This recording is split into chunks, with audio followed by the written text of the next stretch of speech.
Nah, jadi siapa yang mesti dicitak ini? Citak. Siapa? Hmm.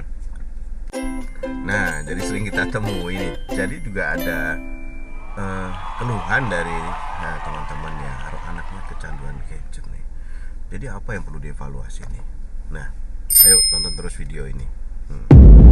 Jadi repot ya, kalau udah kecanduan gadget itu repot. Yang repot banyak, orang tua, guru, sekolah, mbahnya, kakeknya, semuanya ikutan repot ketika anak udah mulai tantrum, udah mulai bingung ngatur bagaimana aktivitas hariannya. Nah, sering ketemu kayak gitu kan. Nah, ayo kita bahas lagi. Nah, jadi kecanduan gadget atau handphone itu tidak cuma sekedar karena durasi nontonnya, tidak, tapi kita lihat nih anaknya. Jadi nggak cuma setiap hari nonton gitu, nggak. Tapi ini maknya yang perlu dicetak juga. Atau mungkin bapaknya juga nyontohin nih. Awas nih bapaknya cetak juga nih. Nah, gitu.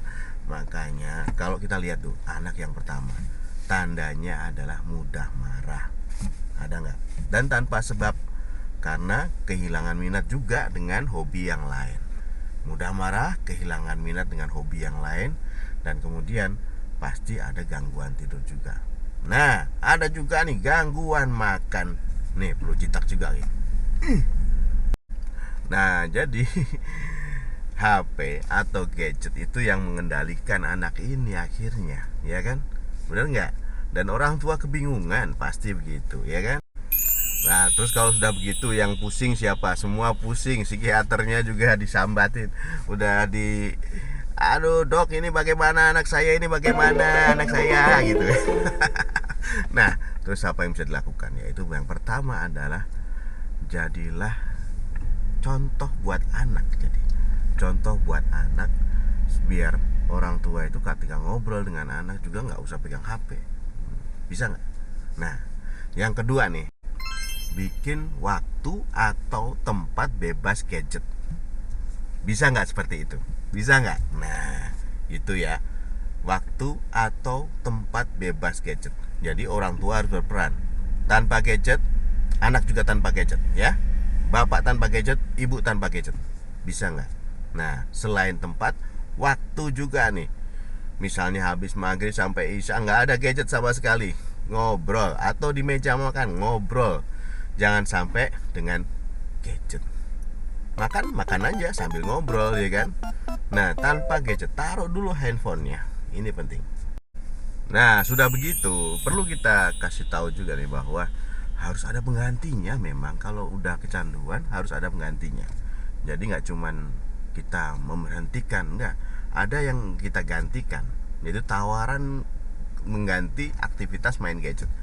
Main bola bareng, kasih hobi yang lain, kasih kegiatan yang lain yang membuat dia sudah teralihkan dengan gadgetnya. Nah, gitu ya.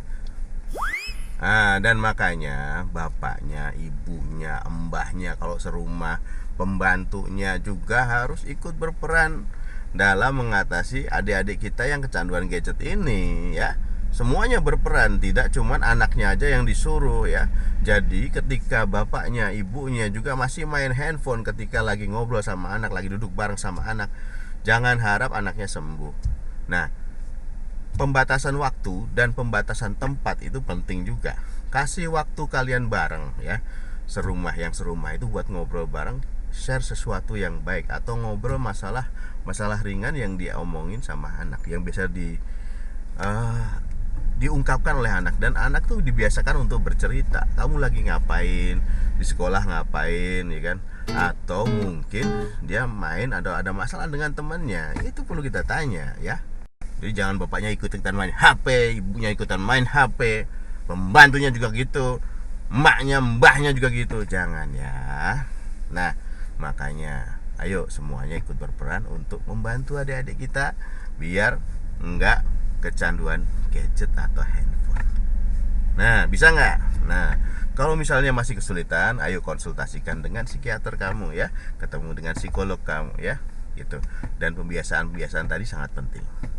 Ayo kita bantu semuanya biar tetap waras dan gas dan sehat.